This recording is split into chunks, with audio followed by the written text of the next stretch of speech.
I always believed absence came with warning.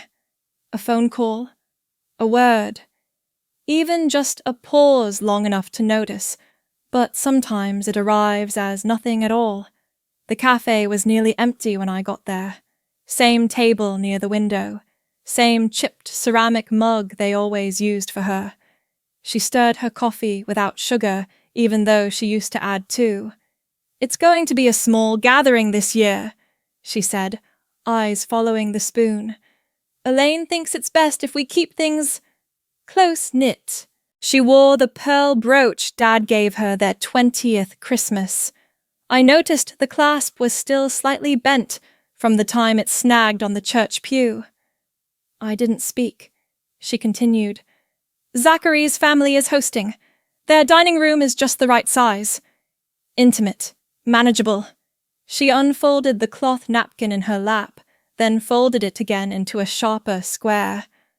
"No pressure, of course. Everyone understands you're busy with work and other commitments." I glanced down at my phone. The family group thread wasn't there. I searched by name, then by contact. Gone. Archived, maybe, or deleted. Or maybe I had been. Claire had texted earlier. Just one line.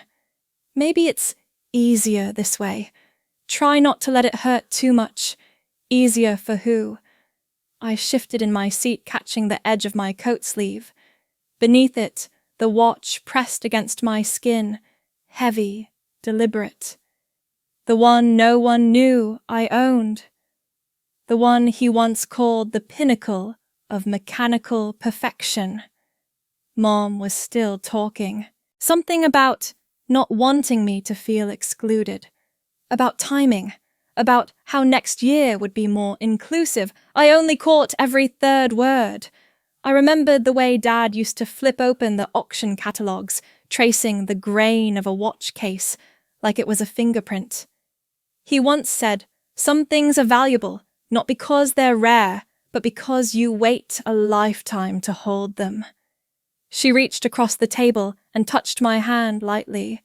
Her fingers smelled faintly of lemon and moisturizer. "I hope you understand." I did. I stood slowly when she did walked her to the door, even smiled when she said, "Let's do lunch again soon." Outside, the cold met my face without hesitation. I let the wind undo the collar of my coat. My hand stayed near my wrist. Not to check the time, but to make sure the watch was still there. They didn't tell me not to come. They just forgot to say I mattered. And silence, it turns out, has a weight all its own. I used to believe usefulness could be mistaken for love, if I played it right. They never said it aloud, but I could tell which topics were allowed. I brought wine, not stories, gave compliments, not updates. When Rachel got engaged, I nodded and said, "She's a great fit," while the ring on her finger sparkled like it had been waiting for that moment. No one asked who I was seeing. No one looked at my hands. Thanksgiving 2 years ago, I ordered a Jura espresso machine, top model brushed steel smart touch. Had it delivered straight to the house. I imagined Dad testing the creamer, Mom figuring out how to steam oat milk for Rachel. At the next visit, I noticed it wasn't there. I asked once. "Oh, it was too bulky for the kitchen," Mom replied, folding napkins into neat triangles. "We sent it over to Elaine's. They love gadgets." I nodded. I think I even smiled. Zachary once parked his new Audi in the middle of the driveway and walked in like he'd landed on the moon. "It's just a toy," he said, tossing the keys on the counter. "Nice color," I said. He didn't look up. Last birthday I came early. Thought I'd help in the kitchen. The counter was already crowded with uns that had names. Claire turned to me, handed me a walkie, and said, "Can you keep an eye on parking? We don't want cars blocking the neighbor's drive again." So I stood outside, watched them greet one another through the glass. Laughter puffed up like steam. At some point, Rachel stepped out to get her coat. She glanced at me, then at the guests. "Don't look so stiff. It's just family." I looked down at my shoes, a smudge on the leather. I rubbed it with my thumb. I used to think if I stayed quiet, stayed useful, I'd be kept around as one of them. Maybe not loved, but acknowledged. Now, I wonder if I was ever more than insulation filling the gaps, until something better arrived. There was a form of comfort in knowing what not to say, but lately even suspense feels loud. I used to reread greeting cards like they held clues. The one from last Christmas had gold foil letters and a wax seal. Inside neat cursive spelled out, "To Rachel Zachary and little Jacob wishing you light and warmth." There was no space between names, no ellipsis, no margin where mine might have fit. The envelope had been addressed to the Ventnor family, but the handwriting stopped short of including all of us. I tucked it behind the others, even though no one checked the mantle. When the regional award came in for the adaptive design algorithm, I forwarded the news in the family thread. Claire responded with a thumbs up. Mom replied, "Wow, technology's moving fast." That night, Dad pulled me aside in the hallway. "Just don't get carried away with all that startup nonsense," he said, straightening a picture frame. "Banking still builds real futures." I nodded. Not because I agreed. I just didn't have the right words left. 2 Thanksgivings ago, I made reservations at a small place on 5th. Prix menu. Handwritten name cards. I even checked in advance for Rachel's dairy allergy and Zach's preference for Bordeaux. They all arrived almost 2 hours late. "We thought it was the bistro near the mall," Rachel explained, waving it off. "We were just circling until we remembered your text." The hostess looked at me, then at the empty wine glasses. I told her we were fine. In the drawer of my office desk, under a stack of manuals and a cracked leather folder, there's a watch. Stainless steel black dial, no complications, just weight and silence. It had been my father's dream once.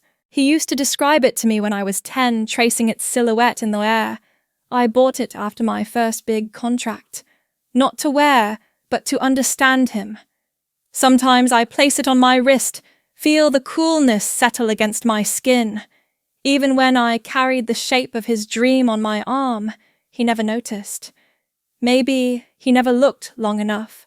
Maybe I was always the blur behind his focus. Now I keep the watch in shadow. I have no need for applause or explanations. I was always there. They just chose not to see.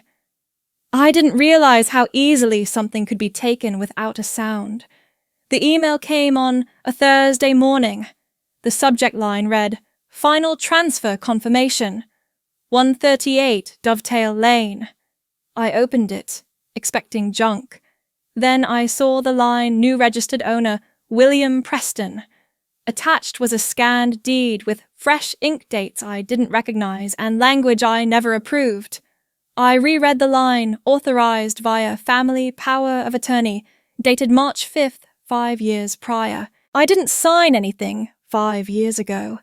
I hadn't even stepped foot in Vermont that spring. I let the screen dim, then called the only number that felt relevant. Helen picked up after 3 rings. "Michael," she said, then nothing for a beat. "I assumed someone had looped you in." Mason handled the forms. "Your name was grouped under the family clause. It's been long finalized." I stayed quiet. "Look," she continued, tone shifting. Not softer, just faster. You don't even use the house. It's old, it's far, and William's retiring. He needs the space. We thought it wasn't a big deal. Not a big deal. The house was never about square footage or value. It was the last place where things felt uncluttered, where Dad used to hum bark from the kitchen, where I once fixed the screen door for a weekend project no one remembered but me. I waited until Sunday to speak to Dad. He sat at the edge of the garden, flipping through one of those business journals he never really read. "Did you know about the house transfer?" I asked. He adjusted his reading glasses. "It's not a transaction, Michael. That house was part of us. I told your uncle to take care of it, keep it in the family. That's what matters." No one asked me. You shouldn't treat memories like assets. The pause after that was the longest I can remember. That evening I opened the drawer in my office and took out the old photograph of the Vermont porch, worn white railing. Chipped steps me at 12, holding a can of paint too big for my hands. They hadn't made a mistake. They'd made a choice. Not once did anyone ask if I cared. Maybe they already knew I did. And maybe that's exactly why they didn't. I always thought letting go would feel loud. There was no confrontation, no final phone call. I didn't draft a message or schedule a conversation. I simply opened the drawer, took out the envelope marked Family Trust, revisions pending, and signed the declination form.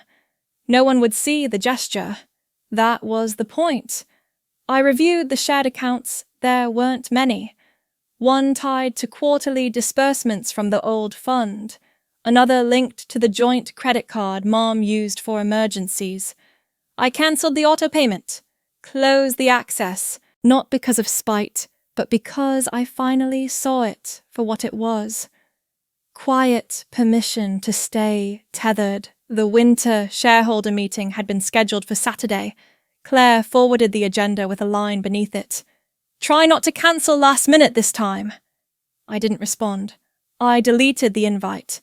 The contacts list on the company server still showed 6 numbers under family. I removed them one by one. No alert would go out. Just absence. In the corner of the office shelf sat the old book, the one that once held fountain pens and handwritten letters. I opened it and placed the watch inside, carefully wrapped in a soft flannel cloth. I'd kept it visible for years as if that made it shared. But not everything passed down had to stay exposed. Some things could belong only to me. A week later, a message popped up in the old group chat. Claire had posted a photo of Dad cutting ribbon at the new retreat house in Vermont. William stood beside him. Everyone wore matching jackets with the family crest embroidered on the chest. Michael Mom had written beneath the photo, "You should have come. You'd understand the meaning better if you actually showed up." I didn't reply.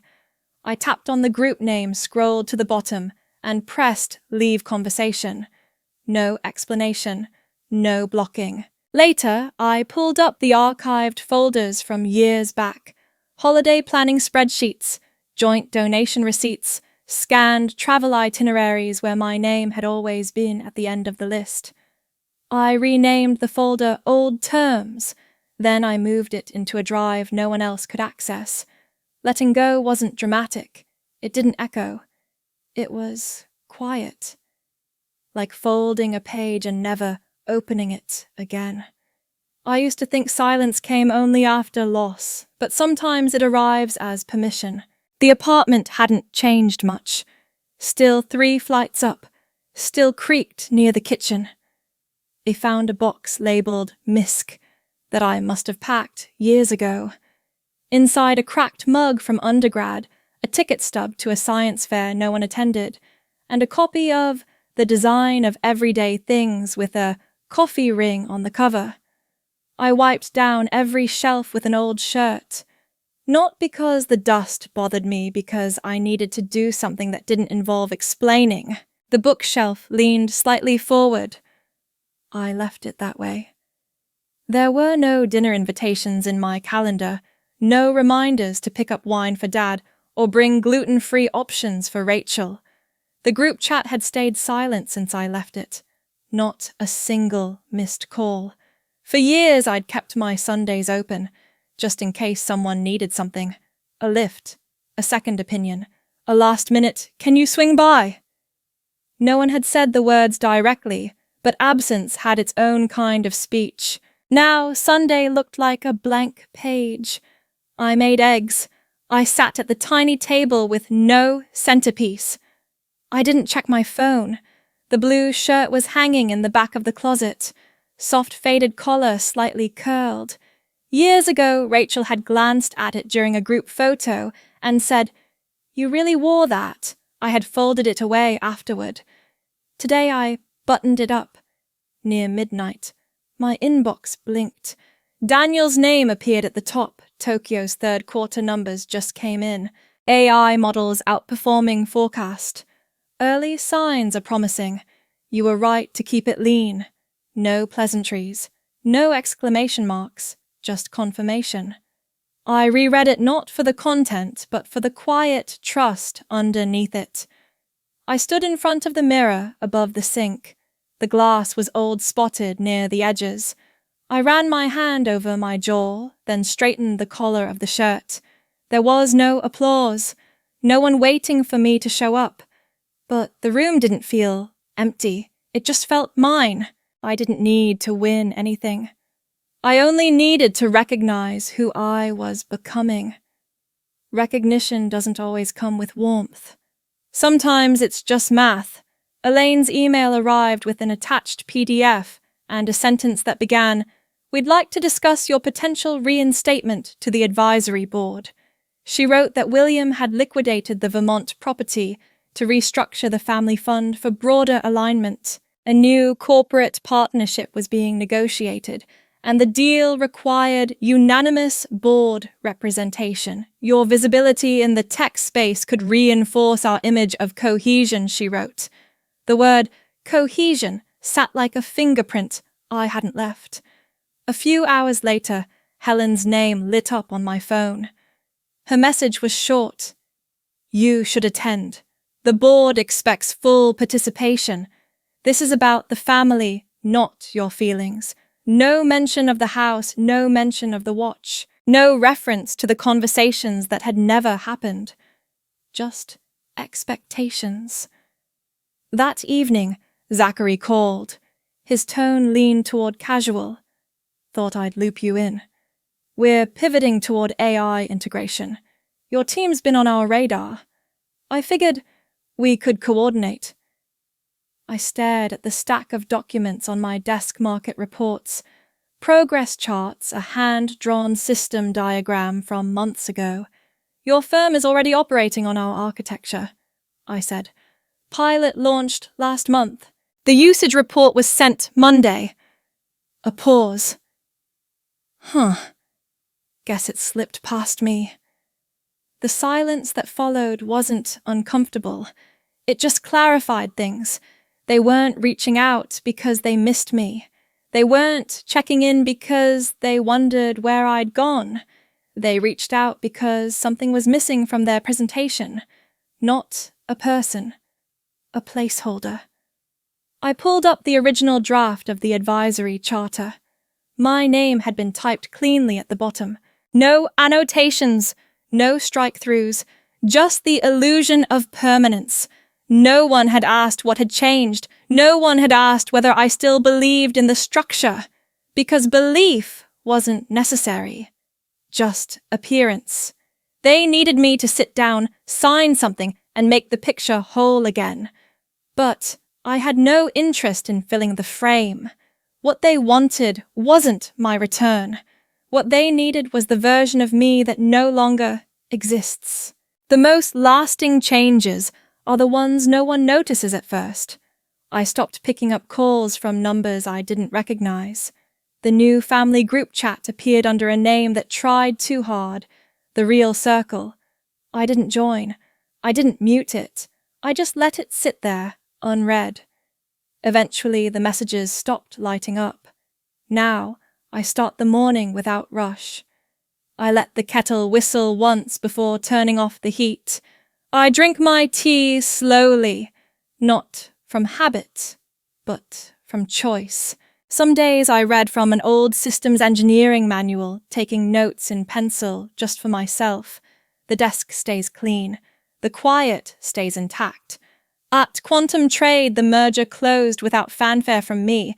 A multi-phase integration with a fund in Singapore, years of negotiation, back-channel adjustments, and patient modelling. Daniel handled the interviews. He stood in front of the press wall, read from the briefing I wrote, and never needed to mention my name. The network reached out afterward. A producer wanted a feature segment, The Quiet Mind Behind Quantum. I passed it to the COO. I no longer step forward to be seen. In the evenings, Olivia drops by after lab. She wears her hair tied back with a pencil and never pretends to be more relaxed than she is. She once told me her happiest moment in the day is when the whiteboard is blank again. We eat at the kitchen counter, talk about ideas, not headlines. She doesn't ask about my last name, and I don't explain why the walls here are bare. On Tuesday, in the small conference room, we were wrapping a post-review session. A junior analyst lingered behind papers still in hand. "You never jump in to interrupt," he said, almost puzzled. "How do you stay still?" I tucked my pen into the spine of my folder.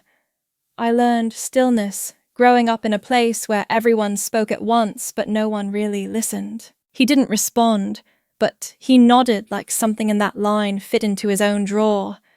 Later, I returned to my desk and opened the tray where I kept a few old things, a photo of a circuit prototype, a Metro card from my first month in the city, and a folded page from an old notebook that simply read, "Hold your shape."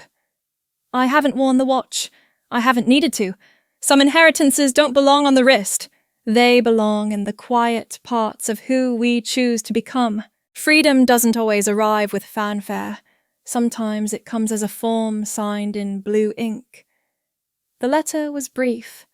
I declined the advisory seat in the Bennett Family Foundation. No reasons offered. Just a signature dated, notarized, sent by registered mail. I checked the tracking once, not to see if it arrived, but to make it real. There was still a small parcel of shares in my name. I signed those over to Rachel. She had never defended me, but she had also never humiliated me. In our last real exchange, she had only said, "I guess you've always kept your own lane." It wasn't a compliment, but it was the closest thing to truth anyone had offered me in that house. The inheritance didn't interest me anymore, not in money, not in symbolism. I wanted no further trace of obligation stitched to my name. At the records office, I handed over the paperwork. The clerk checked everything twice, then she looked up, pen hovering. New last name, Elwood. I spelled it slowly. My grandfather's middle name. George Elwood had once taught me to fix a hinge without speaking. We'd sat side by side in silence for over an hour, and when the door finally swung straight, he handed me the screwdriver like it meant something. He never said, "I'm proud of you." He didn't need to. He looked straight at me and nodded. That was enough. A week later, Robert called. His voice had not changed. "So this is it. You're really cutting it all off." I didn't hesitate. "I'm just stopping where I was never invited to stay." There was no reply, just a faint shuffle, like he was adjusting a paper that didn't matter. I returned home and unlocked the cabinet. The watch box was still there, wrapped in the same cloth. I opened it carefully and placed it in the glass display case I'd cleared the week before. Not for pride, not to show. It didn't belong on my wrist anymore. I no longer needed to wear what I had already outgrown. It stays behind glass now, not as a wound, not as a token of rejection, but as an artifact. A piece of history that no longer dictates the terms of my breath. I didn't burn the bridge. I simply stopped pretending it ever led home. Some mornings feel like answers I never knew I was asking for. No alerts blinked on my phone. No unread threads waiting to be scrolled through out of obligation. The calendar didn't remind me of a meeting I hadn't asked to attend. There were no subtle nudges from Zachary about partnerships, no forward-facing messages from Helen, no folded words pretending to be invitations. The light filtered through the thin curtain, casting soft lines across the wooden table. The steam from the green tea traced slow spirals into the air. Olivia was still asleep, one arm tucked beneath her cheek, the blanket half folded over her back. Outside, a city bus wheezed at the intersection. Its rhythm sounded almost rehearsed. I reached for the box beneath the shelf, not the one with archives or contracts or inheritance paperwork, but the smaller one, where I'd kept letters I used to reread on long nights, searching for subtext that might rewrite the memory. I didn't read them. I tied them neatly with a cotton string, the kind that frays at the ends no matter how tight you knot it. Then I placed the bundle inside a smaller box, unlabeled unceremonious, and slid it onto the highest shelf. Not to forget. Not to forgive. Just to put it down. The radio played a faint jazz tune, no lyrics, no build-up. A horn solo curled through the room like it had nowhere else to be. I walked to the glass cabinet. The watch was still there, untouched, unmoved. I didn't reach for it. Its hands were still aligned, still accurate, still moving, like me. No longer displayed to earn a place, no longer worn to carry weight that wasn't mine. I opened the window. A breeze slipped in, carrying the scent of steam and city pavement. The curtains swayed but didn't billow. I sat near the sill, the worn cushion beneath me, folding just right. A paperback rested in my palm, half read. No rush. No one needed proof of where I was. No one required a statement or status update. And for the first time in years, I didn't feel the need to narrate myself to be real. No headlines, no speeches, no declarations, just breath, just tea, just soundless morning. No one has to see me to know I'm here. Silence sometimes is the loudest measure of freedom.